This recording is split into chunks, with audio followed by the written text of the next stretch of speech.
ഒരാൺകുട്ടിയും പെൺകുട്ടിയും ഒരുമിച്ച് കളിക്കുകയായിരുന്നു. ആൺകുട്ടിയുടെ കയ്യിൽ ഭംഗിയുള്ള കുറച്ച് ഗോലികളുണ്ട്. പെൺകുട്ടിയുടെ കയ്യിൽ കുറച്ച് മിഠായിയുമുണ്ട്. മിഠായിക്ക് പകരം തൻ്റെ കൈവശമുള്ള ഗോലി നൽകാമെന്ന് ആൺകുട്ടി പെൺകുട്ടിയോട് പറഞ്ഞു. പെൺകുട്ടി സമ്മതിച്ചു.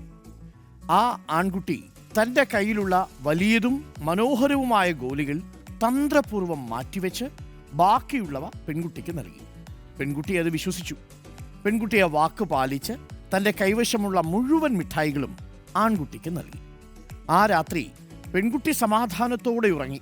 തൻ്റെ കയ്യിലുള്ള ഏറ്റവും മധുരമേറിയ മിഠായിയാണല്ലോ താൻ ആൺകുട്ടിക്ക് കൊടുത്തത്.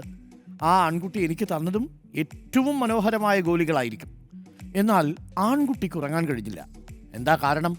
താൻ ഏറ്റവും മികച്ച ഗോലികൾ തന്ത്രപൂർവ്വം മാറ്റി വെച്ചതുപോലെ തൻ്റെ കൂട്ടുകാരിയും ഏറ്റവും നല്ല മധുരമുള്ള മിഠായികൾ തനിക്ക് തരാതെ മാറ്റിവെച്ച് കാണുമോ എന്ന ചിന്തയിലായിരുന്നു. ആ രാത്രി മുഴുവൻ അവൻ ഉറങ്ങാതെ കഴിച്ചുകൂട്ടി. ഒരു ബന്ധത്തിൽ നിങ്ങൾ നിങ്ങളുടെ 100% നൽകുന്നില്ലെങ്കിൽ നിങ്ങൾ സ്വാഭാവികമായും മറുവശത്തുള്ളവരെ സംശയിച്ചുകൊണ്ടേയിരിക്കും. അവൾക്ക് എന്നോട് 100% ഉണ്ടാകുമോ? ഞാൻ കാണിക്കുന്നത് പോലെ അവളും എന്നോട് കാണിക്കുന്നുണ്ടാകുമോ? ഞാൻ കാണിക്കുന്നത് പോലെ അവനും എന്നോട് കാണിക്കുന്നുണ്ടാകുമോ? ഇതെല്ലാ ബന്ധത്തിൻ്റെ കാര്യത്തിലും ബാധകമാണ്.